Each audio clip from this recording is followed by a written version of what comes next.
In 1884, dark clouds of war hovered over Taiwan once again.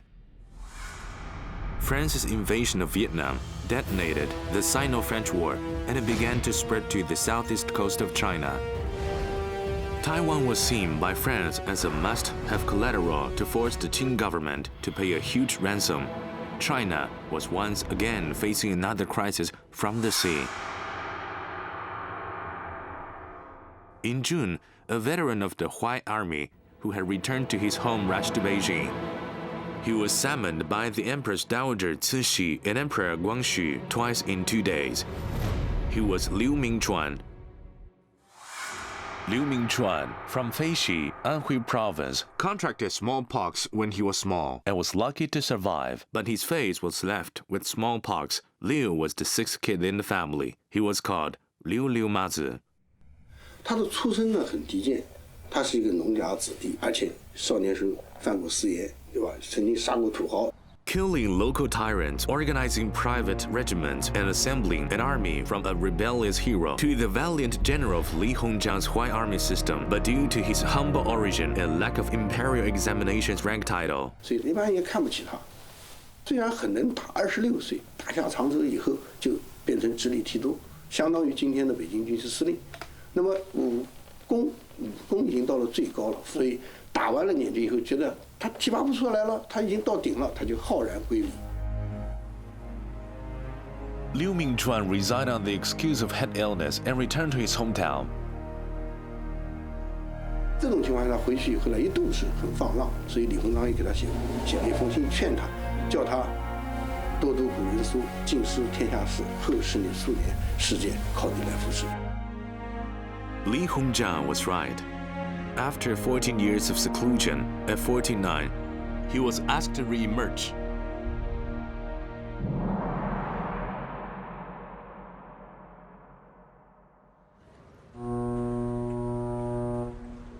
On July 12, 1884, Liu Mingchuan arrived in Shanghai. Previously, on June 26, the Qing court appointed Liu Mingchuan to supervise Taiwan's military affairs as a governor. Coincidentally, on the same day, France established the Far East Squadron. Anatole Amédée Prosper Corbett was appointed as its commander. In July, Chinese and French negotiators arrived in Shanghai. The French side had learned that Liu Mingchuan would go to Taiwan from Shanghai, and they had deployed to intercept him outside Wuzhou Port. Liu Mingchuan arrived in Shanghai with an additional title, the deputy negotiator of the Qing dynasty. The image he showed to the world was more like a widow. In the place where he stayed, he held parties for days and provided irrelevant answers concerning his trip to Taiwan. 2 days later, on July 14th, the National Day of France, the French in Shanghai were celebrating, lifting up lights for celebration. After a luncheon, Liu Mingchuan, like a drinker, disappeared from eyes of the French onlookers. He changed into casual clothes, took a small sampan boat, and quietly boarded the Haiyan ship. 带着他自己的134个清兵，旅夜赴台，他是要去建功立业。 2 days later, on July 16th, Liu Mingchuan appeared in Keelung, Taiwan. The military situation was very urgent. As soon as he arrived in Taiwan, Liu Mingchuan made a non-stop inspection of the northern defense line. He judged that the French army would land in Keelung because the Qing government-run coal mine was in Keelung, and the French Far East Squadron needed the coal mine here for fueling. 刘铭传刚到基隆的时候，他也知道这边非常重要，所以他派那个总兵呢叫曹志忠来赶快来整建这个地方，可是来不及了，那战争就开打了。On August 5th, 1884, the deputy commander of the French squadron attacked Keelung with 3 warships. Several Qing army forts were destroyed by French ships. The next day, the French army began to land. 一支海军陆战队大概有400个兵力上那个大沙湾那个岸上来。刘铭传在第2天呢，他就召集了大概将近有1000个兵力然后把他们赶下去。Liu Mingchuan led the Qing Army defense generals Cao Zhizhong and Zhang Gaoyuan to repel the French army, winning a small victory.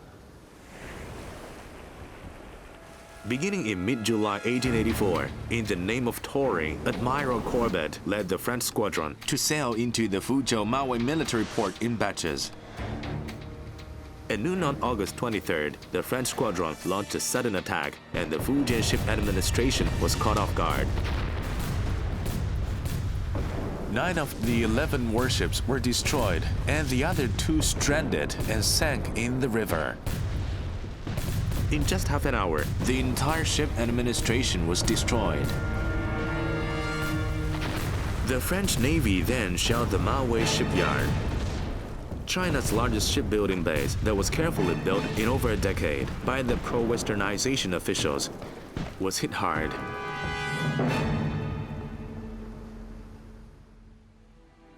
Inside the Maui Jiaozhong Temple, the remains of over 700 officers and soldiers of the Fujian ship administration were buried in this large tomb.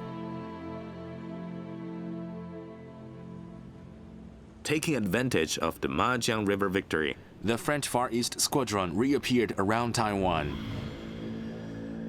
Keelung was shelled by French ships for several days and was occupied on October 4th. But what the French got was a rubble, and the coal mine they needed so much was demolished by order of Liu Mingchuan.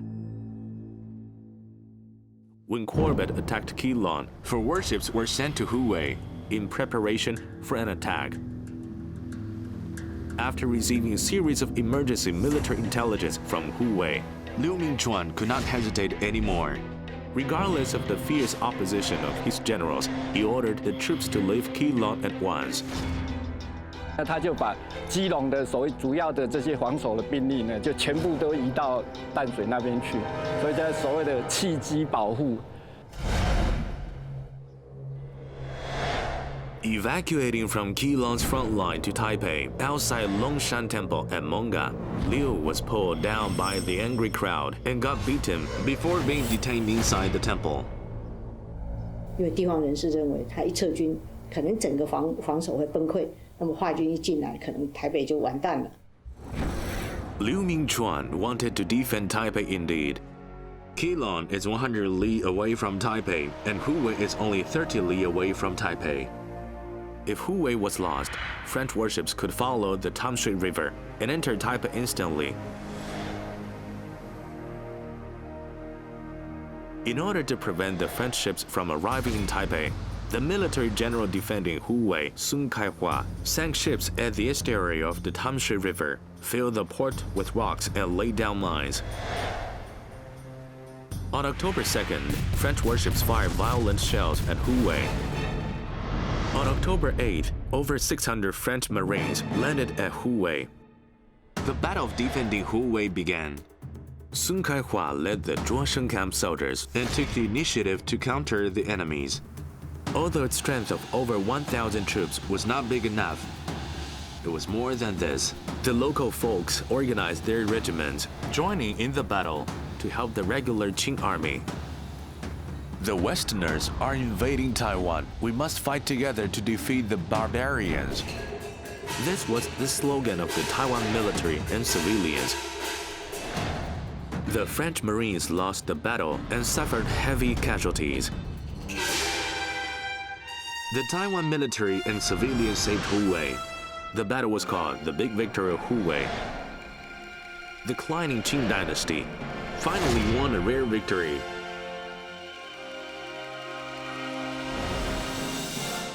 法国指挥官呼拔将军的话，不再想象能够占领整个台湾，他接着就对台湾进行封锁。 A Western fleet squadron with dozens of warships and thousands of troops was capable of cutting off the ties between Taiwan and the mainland. Even the imperial decree to confer Liu Mingchuan as governor of Fujian could only rely on civilian boats to be sent to Liu Mingchuan. Those months were a difficult period for Taiwan, with scarce supplies, financial difficulties, and fickle public sentiments.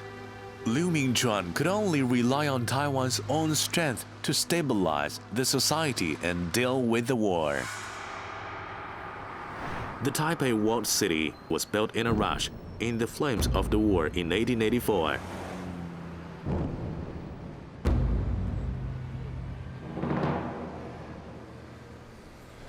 Outside the Great South Gate, a small South Gate was also built. It was said that it was opened for the Lin family of Banqiao, the richest family in Taiwan that lived here. The head of the family was Lin Weiyuan. At that time, many officials and gentry members donated for Taiwan one after another to relieve Taiwan's plight. However, Lin Weiyuan went to Xiamen. Liu Mingchuan felt helpless for this. The Lin family was not a stingy one. This was the charity estate established in their hometown by the Lin family with the rice income derived from his 43 jia of rice fields in Taiwan to care for the poor of the Lin clan. This private charity, from its establishment in 1821 to the outbreak of the anti-Japanese War in 1937, lasted for 4 generations of 116 years. Over the years, the Banqiao Lin family had donated over 1 million taels of silver for Taiwan's coastal defense, city wall construction, mining, railways, disaster relief, and so on. Yet they were really overwhelmed. However, due to Taiwan crisis, Lin Weiyuan raised and appropriated funds across the sea and finally pledged another 200,000 taels. Liu Mingchuan was greatly touched. Another figure in Lin family also made Liu Mingchuan grateful with deep emotions. He was Lin Chaodong. The sound of gunfire did not stop. While blocking Taiwan, France sent in an elite African foreign corps, trying to cross the Shiqiu Ridge and invade Taipei by following the Keelung River. 那刘铭传利用山区游击战的形式，阻绝了法军攻占台北。 Lin Chaodong organized a 500-member Dong army rushing to the front line to assist the Qing regular army. 那个是在一个春天哈，春天那个北边多雨嘛，那当时清朝的官兵非常辛苦，装备当然不是很好，甚至打赤脚啊，打赤脚。那事实上下着雨，原来还穿着雨衣，最后连雨衣都没法穿了。林超栋他在雨中啊挥刀啊，这个指挥。 伤亡很惨重，在那次打仗啊，他那个动作军呢，差不多都消耗殆尽。Lin Chaodong's performance on the battlefield had impressed Liu Mingchuan. The battle was a stalemate. The French Navy was unable to enter Taipei. At the end of March 1885, they captured Penghu. However, there was some good news from the south. The Qing Army veteran Feng Zicai, at today's China-Vietnam Friendship Border Pass, defeated the French army. On April 4, 1885, China and France negotiated for a peace. On June 9th, the new Sino-French treaty was signed in Tianjin. From late June to July, the French Navy retreated from Keelung and Penghu and left Taiwan. However, the French naval commander Courbet was unable to leave anymore. 2 days after the signing of the new Sino-French treaty on June 11th, Courbet relapsed from an old injury and died in Penghu. This is his tomb, still in Magong, on this narrow roadside. In this 11-month war, Courbet and his 700-odd soldiers were left in Taiwan forever. After this war, with the great victory of Hu Wei in Tamshui, a folk custom of the great Tamshui worship was born. It was said that when the French naval forces attacked Tamshui, the Tamshui folks turned to the help of Qingshui Zushi, and then they defeated the French. From then on, the grand ceremony of Qingshui Zushi's inspection tour was held every year. In fact, this hard-won victory was the result of joint efforts of Taiwan's military and civilians to fight against the barbarian foreigners.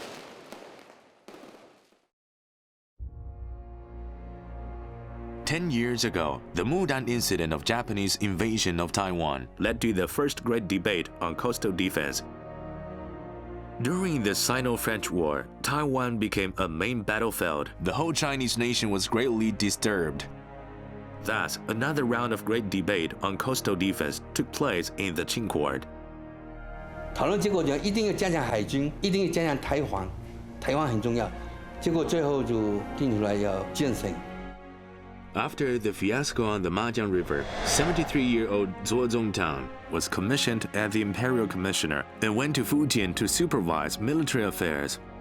By the end of the Sino-French War, Zuo Zongtang was seriously ill. Over a month before his death, he presented his last memorial to the throne in his life. 左宗棠的临终遗则是非常沉痛，他希望台湾建省。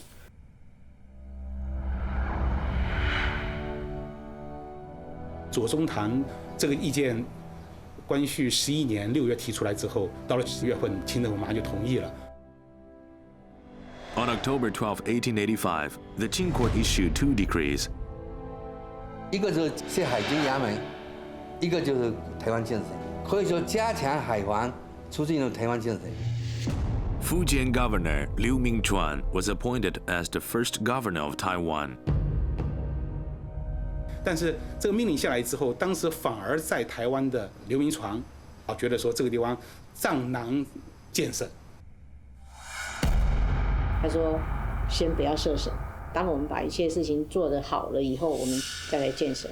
那背后就是说，台湾过去是在一个福建省之下的，所以很多地方都受到福建的支援，不管是财力、人力、物力。那一旦分省，就怕福建就不管了，那怎么办呢？” At that time, the Governor General of Fujian and Zhejiang, Yang Changjun, was an old subordinate of Zuo Zongtang. 杨当运是个很有大局意识的人，也可能是由于他的老首长左宗棠的交代，所以打消了刘铭传的顾虑。然后，杨昌俊和刘铭传两个相谈甚欢。 And discussed about the overall situation with open minds, so many difficulties concerning the division of Fujian and Taiwan were smoothly coordinated. The biggest result of their talk was that they solved the biggest problem of establishing Taiwan as a province. It was about money. 就是福建省每年协济台湾44万两银子这样一个计划，最后落实了。整个时限是5年。 一共是220万两银子给台湾，帮助台湾解决建省初期的一些财政上的一些问题。 Based on the instructions of the Qing Court, although Taiwan has become a province, it must be united with Fujian. Therefore, Taiwan was called Fujian Taiwan Province, and the official title of Taiwan Governor was Fujian Taiwan Governor.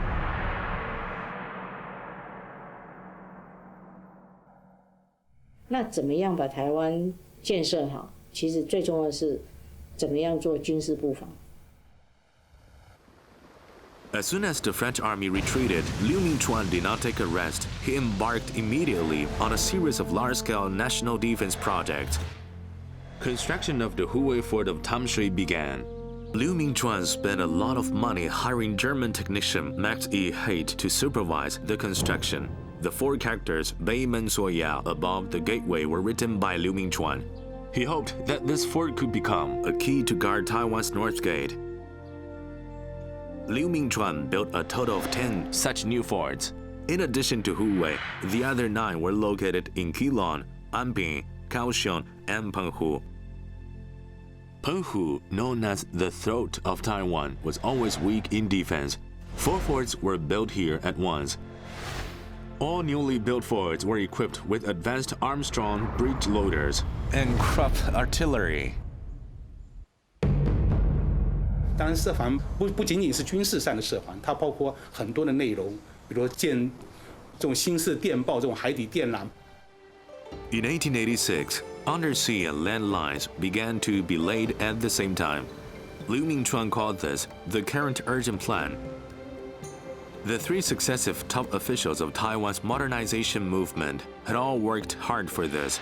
In 1874, Shen Baojian, the chief of the ship administration, already began the planning.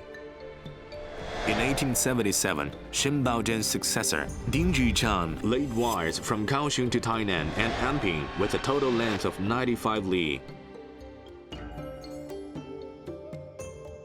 In 1 year, Liu Mingchuan connected over 1,400 li of land and undersea wires. 现在它整个把台湾连贯起来，甚至跟福州连在一起了。Undersea cables to Fuzhou from Huwei, Taipei to Tuanchi Island in Mawei, Fuzhou, a total length of 117 nautical miles with a total cost of 222,000 taels of silver. Construction began in July 1887 and was completed in 2 months. It operated in October 11th that year. Since then, both sides of the Taiwan Strait had entered into the era of direct telegrams. In addition to strengthening defense, Liu Mingchuan also intended to install electricity, purchase ships, build bridges, and pave roads to link north-south postal communications, as well as open up wastelands, promote land reclamations, open mines, and explore material for better use of natural resources. Liu Mingchuan was ambitious, but the question was, so many things to do. Where would the money come from? Liu Mingchuan once visited the house of Lin at Wufeng, Taichung. Due to Lin Chaodong's outstanding performance, Liu Mingchuan recommended him to the court as the second-tier candidate for 4th ranking magistrate. Promoting to the official rank was a happy event, but Lin Chaodong didn't seem to appreciate it. He told Liu Mingchuan that he preferred to abandon his official position in exchange for his family to clear a long-standing unjustified wrong accusation. This seemingly prominent family has suffered from a very tragic lawsuit. The ancestor who founded the Wufeng Lin family in Taiwan was named Lin Xu. Lin Xu was born in Buping village. His parents died when he was 12 years old. His grandmother took care of him and his 2 younger brothers. They had been through very hard times. 乾隆11年的时候，他那时候应该是17岁，他就单独一个人，就非常有冒险精神，渡过台湾海峡到台湾来开垦。 Lin Xu moved around several times and finally settled down in Daliyi, Taichung. At that time, it was a border place between the Han people and the Aborigines. It was full of danger. Lin Xu risked himself to start a family there. But within a short period, Lin Xu had reclaimed over 400 jiao of land and became a prominent reclamation landlord. Unexpected circumstances happened. In 1786, the Lin Chuanwen incident broke out in Taiwan.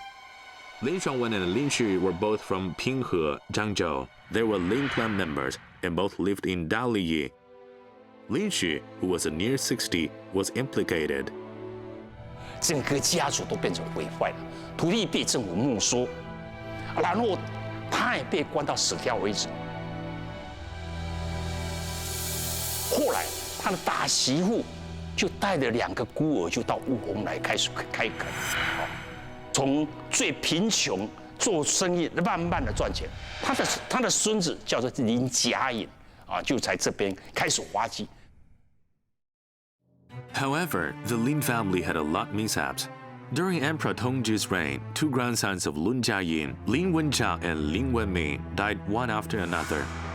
Lin Wencha joined the army in troubled times. In assisting the Qing army to put down the Taiping Heavenly Kingdom rebellion, he repeatedly defeated the enemies and was quickly promoted to the rank of army chief of Fujian. However, the good times did not last long. In 1864, Lin Wencha was trapped by the Taiping Heavenly Kingdom army at Wansong Gate in Zhangzhou. His whole unit was wiped out. He was killed. Lin Wencha was Lin Chaodong's father.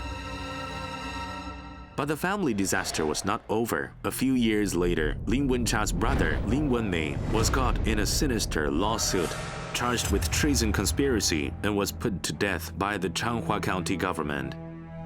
这个事情是个冤案。 In order to redress the injustice, the Lin family went to Beijing 4 times, filing a lawsuit that went through 2 generations. 林家几乎是倾家荡产打这个官司。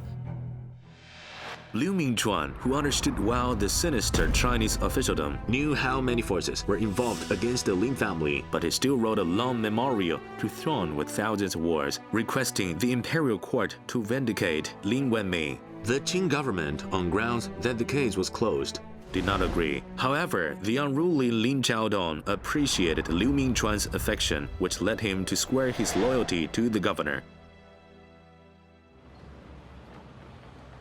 Different from the Wufeng Lin family that had experienced its sufferings, the Banjiao Lin family could be described as so fortunate and smooth sailing. This was largely due to their fortune-creating ancestor, Lin Pinghe, grandfather of Lin Weiyuan. Lin Pinghe was born in Baojishan village.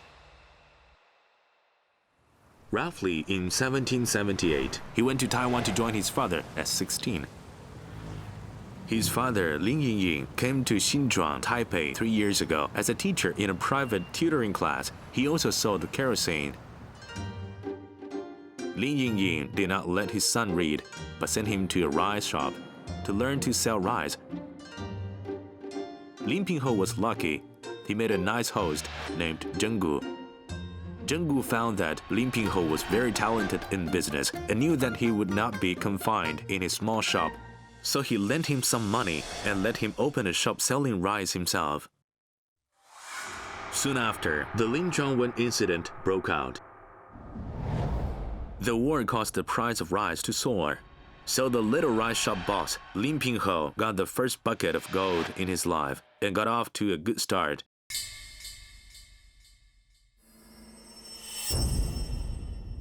In 1818, 53-year-old Lin Pinghe moved with his family from Xinzhuang to Dakokan, which is Daxi of Taoyuan today.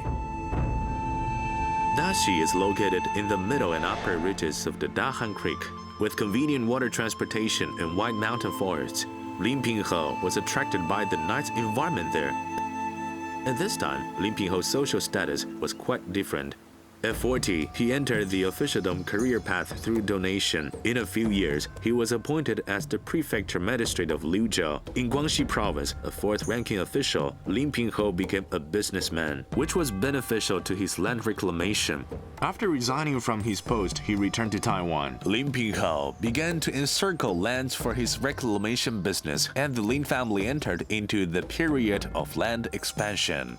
Regarding the land development by the Lin family, an episode was engraved on a stone monument in the Fujian temple in Daxi. It is said that there was a spot that people believe was the source for becoming prosperous. It was called Dragon Crossing Vein. This spot was acquired by the Lin family. They planned to break ground and develop tea gardens there. 在地的士绅就哎呀不得了啦，居然开发到我们大溪的龙脉了，我们大溪的风水断了怎么办？ The local gentry members then united to resist the Lin family's plan to develop that spot. In the end, the two sides reached an agreement. 于是啊，那我们就打一个石碑，啊，打龙过脉碑，龙过脉，好，好，以此为证，那么一直流传到今天。 Many years later, for Chiang Kai-shek's sake, descendants of the Lin family donated this land. 也就是蒋介石慈无陵寝放置的地点，那也是一个历史巧合。 Today's Taoyuan Daxi Elementary School is the site of the Tongyi Di Castle built by the Lin family in 1824. Lin family's descendants erected a monument here, the birthplace of a successful Lin Benyuan. Why is it called Lin Benyuan? 因为他林平侯他有5个孩子。 那么他每一个小孩就给他一个商号，一个记号，就是饮水本思源。那以第3房跟第5房，就是本纪跟原纪最出名，所以后来就称为林本，代表着整个林家。The Lin Benyuan family descended from the mountainous area in 1853 and moved to today's Banjiao, New Taipei City. These 3 big houses were built that year. 35 years after they moved to Daxi, this family became the largest landlord in Taiwan. Over 30 years later, in 1886, Lin Pinghe's grandson Lin Weiyuan returned to Daxi. Liu Mingchuan established the Taiwan Reclamation General Administration and named himself the chief administrator. Meanwhile, he requested the Qing court to approve his appointment of Lin Weiyuan as the deputy administrator. The Reclamation General Administration was located at Dakokan. This old street, thanks to the general administration, started booming. The main office of the general administration was located in the Lin family's castle. Lin Weiyuan, with the prestigious title Fengju Bangban, presided over here, controlling the reclamation affairs of North Taiwan. Lin Chaodong was appointed by Liu Mingchuan as a military and political commander, commanding his Dong army. He was responsible for Kenfu affairs and public order in Taichung district. Starting from land reclamation, Lin Weiyuan and Lin Chaodong became Liu Mingchuan's most important aides in promoting the new policy of self-reliance of Taiwan. The so-called Kenfu affairs referred to pacifying the aborigines and land reclamation. Over a decade ago, Commissioner Shen Baojin began implementing the measures of opening up the mountains and pacifying the aborigines. However, until the beginning of Liu Mingchuan's administration, the Fandi that accounted for about 60% of Taiwan's entire area was still a difficult-to-reach area by government orders. Without breaking up the isolation, even if Taiwan has established a province institution, it would be difficult to unify the administrative work, and plenty of barren lands could not be developed. The effect of a reclamation and pacification policy was remarkable. Liu Mingchuan reported to the court that Taipei area has reclaimed over 70,000 mu of old and new barren lands, measuring over 30,000 mu in Tamshui County. In addition, in the aboriginal lands along the mountain areas, by cultivating tea and opening up paddy fields, no more wasted lands. But in the reclamation and pacification process, brutal fighting and bloodsheds were inevitable. In 1893, the Qing court held a sacrifice offering ceremony to the victims and built the Jiaozhong Temple in Daxi. Liu Mingchuan's successor, Xiao Youlian, wrote this play, Zu Dou Tongrong, to show the equal treatment to the Han and Fan people. These are the notices issued by Liu Mingchuan on measuring and surveying lands and clearance of paddy field tax payments in 1886, 1887, and 1888. 台湾的很多土地当时被地主们隐瞒了，就是用隐田，不跟国家上税。土地的总的情况是一笔糊涂账，所以说刘铭传提出要清赋。 That is to remeasure and recalculate those hidden fields to increase the collection of land taxes to boost the revenue of the country. 它最重要的一个目的是以台湾之财供台湾之用，以台湾自有之力养台湾之民。 In 1886, Taiwan began to implement a large-scale land survey and land taxes recalculation. It took over 3 years. The area of land registered by remeasurement and recalculation has soared from the previous 770,000 mu to 4.77 million mu. Land taxes also increased from 180,000 taels per year to 630,000 taels per year. Taiwan's local annual fiscal revenue was about 2 million taels of silver. This was the first land census and tax reform in the history of Taiwan. Taiwan had become, in modern China, the first province to complete the land remeasurement and land tax recalculation. In the course of advancing this policy, a civil uprising was stirred up. In October 1888, an official civil dispute occurred in Changhua County due to Qingjiang. A guy named Xu Jiuduan led a siege of Changhua County with thousands of people. It was called by history the Xu Jiuduan riot. Liu Mingchuan finally put down the riot by relying on Lin Chaodong's forces. After the incident was settled, Liu Mingchuan only punished the mastermind, not the general public who followed him. When the common folks realized that it was Lin Chaodong that protected them, the residents of 24 villages in Changhua sent him a plague of appreciation. 刘铭传曾经对他讲过的一句话，就是说就说啊，你只知有国，不知有家。这样子呢，后来就把台湾的樟脑专卖权给了陆凤林家。 Camphor, sugar, and tea were the so-called three treasures of Taiwan in the late Qing dynasty, but the camphor market had been monopolized by the British for a long time. Liu Mingchuan decisively took it back and let it operated by the government. In 1886, the official camphor general administration was established in Taipei to implement the monopoly system, which greatly increased government revenues. The Lin family of Wu Feng, who obtained the camphor monopoly right, surely benefited a lot from it. 所以吴凤林家财产 膨胀起来的，跟这个樟脑专卖权有很大的关系。The Wu Fenglin family had experienced 5 generations of ups and downs and finally reached its heyday. Lin Taodong began to expand this Gongbaodi complex, thus leaving Taiwan with the largest official residence in the Qing dynasty. The luxury house adjacent to the Gongbaodi belonged to Lin Taodong's second uncle, Lin Wenqin. Instead of focusing on fighting skills, Lin Wenqin studied for literacy and passed the final juren examination in the late Qing dynasty. Lin Wenqin's son, Lin Qiantan, later in the Japanese occupation era, became the leader of the Taiwan nationalist movement. The Banqiao-Lin family in the north also embarked on huge construction projects. In 1888, Lin Weiyuan started the construction of this private garden, following the landscaping styles of Fuzhou gardens. The entire garden occupies an area of 5,500 square pings, and it took 5 years to complete. It was the largest scale building in Taiwan in the Qing dynasty. During Liu Mingchuan's administration of Taiwan, Lin Weiyuan wholeheartedly helped him, and the Banqiao-Lin family entered into its golden era. This luxurious garden was a symbol of that era, and the farmlands owned by the Banqiao-Lin family generated a total rental income of 500,000 dans per year. No doubt, it was the richest family in Taiwan. 在土地的开垦上，还有对卢明传的这个统治的这个资源上，板桥林家或雾峰林家是出了很大的力气，所以叫做官绅合作。那个时候是官绅合作，关系最好的。那当然。 你要林家做出这么多的贡献，总是帮助政府，政府也会给他们一些好处嘛，所以到刘铭传的时候，他们就变成台湾最大的家族。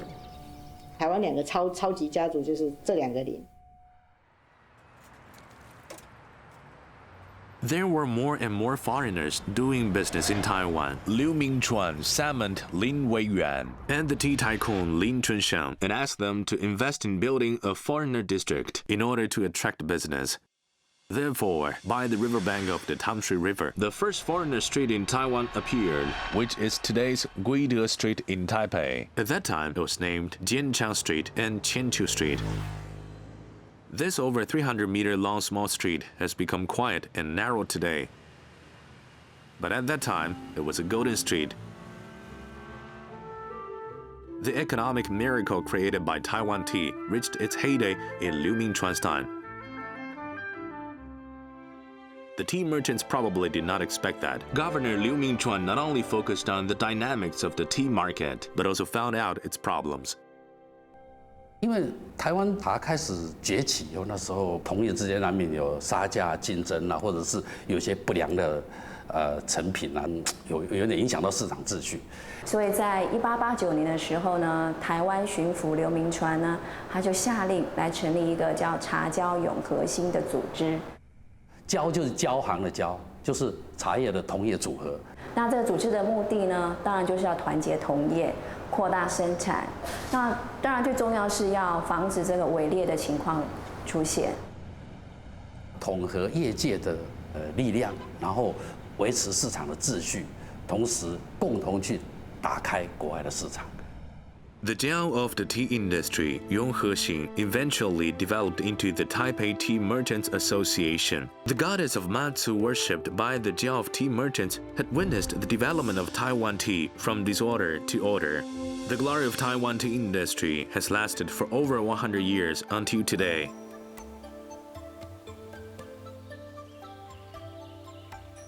Taiwan was known for its southern sugar and northern tea, and cane sugar in the south was the largest export item of Taiwan. But from the opening of ports to the period of Liu Mingchuan, the situation had changed in the past 2 decades.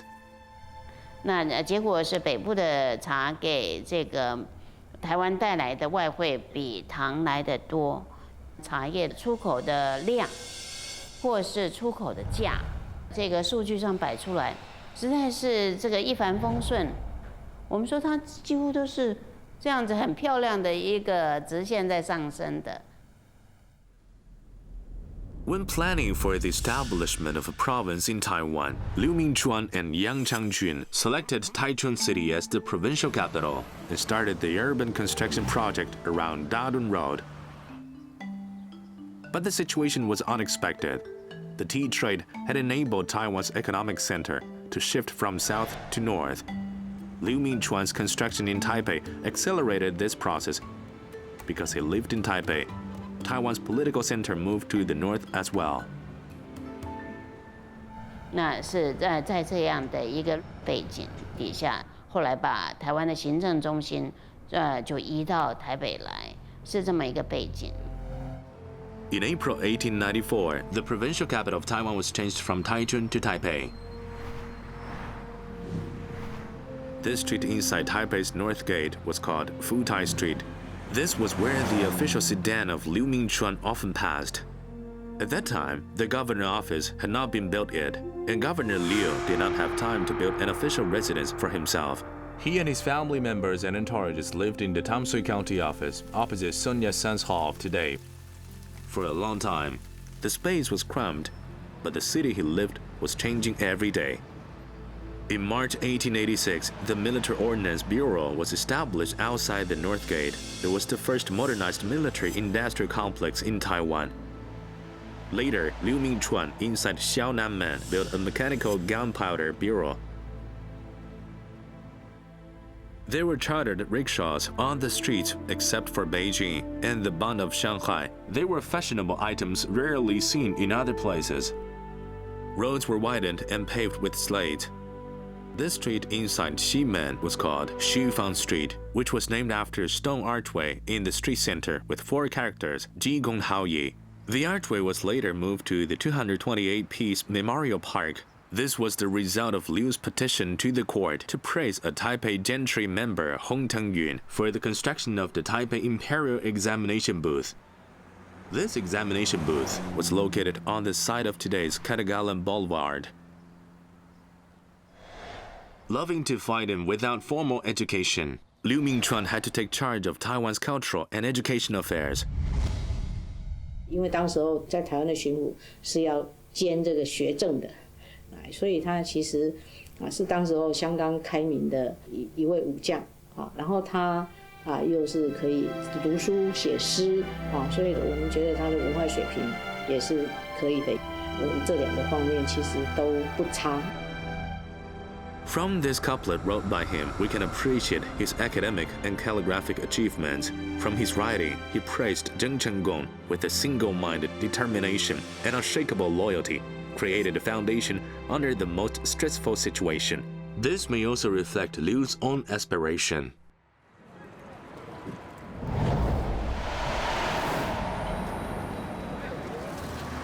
In 1888, Liu founded the Xingshu Company in Taipei, installing a steam coal-fired generator and lighting up the first electric lamp. As lights were installed, Taipei became bright day and night, and there was a slang concerning it. The Imperial Commissioner has lit up the lights, and they are as bright as the moonlight. 刘铭传用了很多新式的玩意儿用在台湾，带领台湾的现代化，刘铭传的铁路。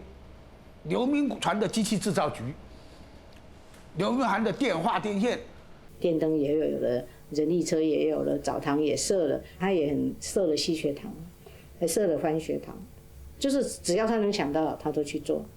所以很多的欧洲人说奇怪，中国人怎么会有这么一号人物？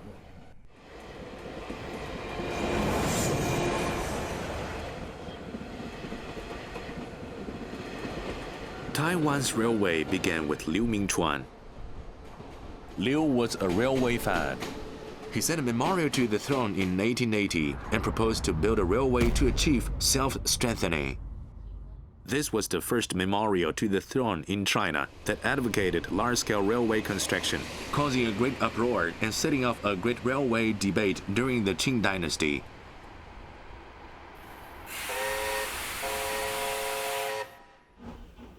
At that time, for most Chinese people, railways and steam locomotives were deemed as the weird tricks of Westerners. They believed that constructing railways would ruin our defense, damage the fields and houses, and destroy our feng shui. Liu Mingchuan's dream to build a railway was realized in Taiwan.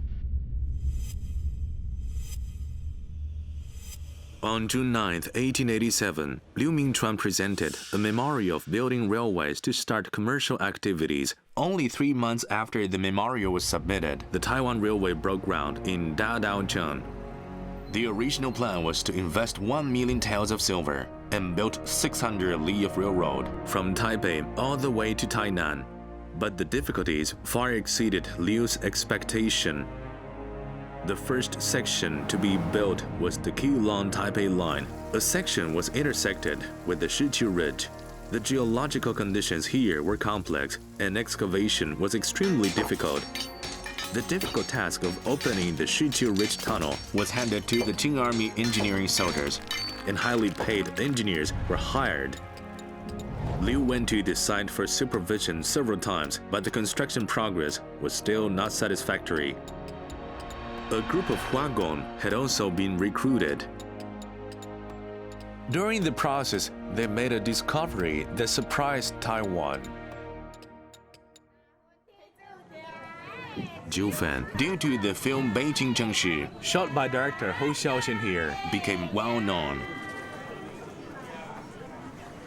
It has become a tourist attraction. There were only 9 households at first. Every time they bought something, they bought 9 portions. That was how the place was named. It was said that several Huagong who built the Keelung Railway Bridge ate lunch one day and washed the bowls by the river. They accidentally discovered gold-like sand particles flowing down the river, which were gold dust. Those Huagong who had seen the gold rush in the United States concluded that a gold mine was concealed here. The news spread and plenty of gold rushers flocked in. Along the stream, the source of the gold mine was finally identified under the mountains of Jiufan. Since then, it has become the largest gold mining area in Taiwan. Certainly, for Liu Mingchuan, it was a huge gift. He was unable to see the spectacular event of opening up the gold mine, but opening the coal mine was something he really wanted to do. While building the railway, the Keelung coal mine that was forced to be demolished during the Sino-French War also began to be rebuilt. 在开矿过程当中，他进行了大胆的招商，从国内招商、海外招商到交给洋商成败。 Liu Mingchuan sent a memorial to the throne regarding a contract by British merchants to undertake Keelung coal mine and attached a contract copy prepared for a British contractor. Now it is considered to be China's first foreign investment contract. However, this was only the text that Liu Mingchuan sent to the Qing court and was not signed, but in black and white it laid the bane of his future crisis. The train was getting closer and closer to Taiwan people. On the Tamshui River, the first railway bridge took shape. It was designed and built by the overseas Chinese builder Zhang Jiade. It was completed in May 1889 and had a length of 448 meters. It was the longest railway bridge in Asia at that time. The railway station was also built. It was called the Dadaocheng Train Ticket Office, and it was located in the Taipei Municipal Hospital's Zhongxing district. The earliest Taiwan train ticket looks like this.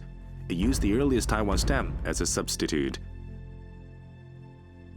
The founder of Taiwan Postal Service was Liu Mingchuan. In March 1888, he established the Fujian Taiwan Postal General Administration. This was the beginning of China's independent self-operated postal service in modern times, which was 8 years earlier than that of the Qing dynasty. But Liu was well ahead of his country folks. At that time, Taiwan people were not used to this trendy way of sending letters. Therefore, these batches of Longma stamps had to be used for other purposes and became train tickets.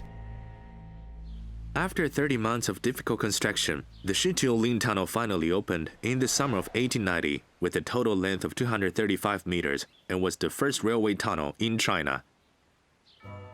Liu Mingchuan wrote 4 characters, Guangyu Tiankai, for it. From 1887 to 1893, it took 6 years for Taiwan to have the first railway. It traveled from Keelung to Taipei to Hsinchu with a total length of 99 kilometers. accounting for a quarter of the total length of China's railway at that time. 2 steam locomotives purchased from Germany arrived in Taiwan. Liu Mingchuan named them Tengyun 1 and Yufeng 2, respectively. In today's 228-piece Memorial Park in Taipei, you still can see the Tengyun number 1. 清朝巡抚刘铭传于1888年由德国引进台湾第一辆火车头，当时火车行进的速度看来犹如腾云驾雾御风而行，因此台湾的第一辆火车头即命名为腾云号。让我们来回味一下怀念的蒸汽火车声。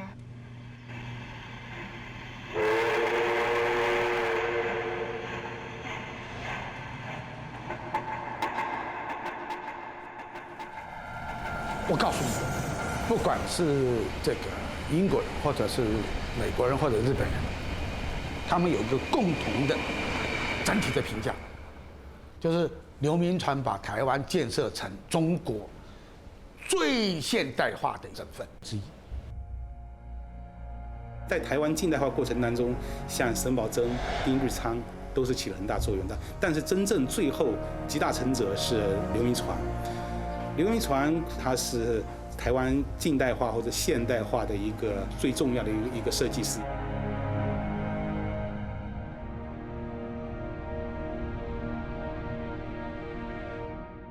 From June 1890, Liu Mingchuan sent consecutively 4 memorials to the throne, requesting the court to relieve his Taiwan governorship. He confessed that his body had completely collapsed, suffering from severe hemoptysis, numbness of hands and feet, blind left eye, dim right eye, and being unable to distinguish human figure in very short range. Liu, who had resigned 5 times for health reasons, was really sick this time, so exhausted. Another reason was letting foreign businessmen to undertake Keelung coal mine. It was seen by his political opponents as surrendering the profits to the foreigners. Liu Mingchuan was unable to rebut, with his post dismissed yet job retained. On June 4, 1891, Liu Mingchuan left Taiwan. He had been in Taiwan for 7 years and once held a grand ambition to use the Taiwan island as a base to make China rich and strong and to build Taiwan into a model province. 而且他是殚精竭虑，他马不停蹄的在跟时间赛跑，他的赛跑的对象，他的竞争对手是日本，是西洋。What worried him most was Japan. He once said in Keelung, 欲重生者是我们的大对手，他指的日本方向，而且不出10年，我们要争不过他，我们要变成他的俘虏。His words unfortunately turned out to be true. Only 4 years after he left Taiwan, Taiwan was absorbed by Japan. When hearing the news, Liu was sad and distressed.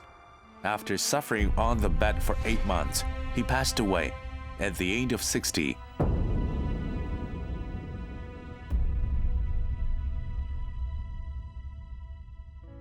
At the end of 1890, when he was about to leave Taiwan, Liu Mingchuan did one of his last important things.